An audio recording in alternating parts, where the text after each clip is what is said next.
பொருளோடு புகழைத் தந்து போற்றிடும் வாழ்வைத் தந்து வருங்காலம் அனைத்தும் செல்வம் வரும் காலம் ஆக்கி வைத்து பெருமைகள் வழங்க வேண்டும், பேரருள் கூட்ட வேண்டும்.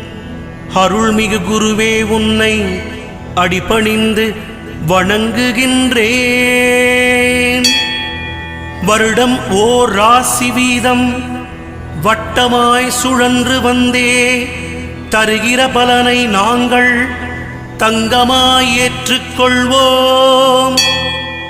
வருகிற நாட்களெல்லாம் வசந்தமாய் மாறுதற்கே அருள் தரும் உனது பார்வை அனுதினம் எமக்கு வேண்டும். குருவே நீ பார்த்தால் போதும் கோடியாய் நன்மை சேரும்.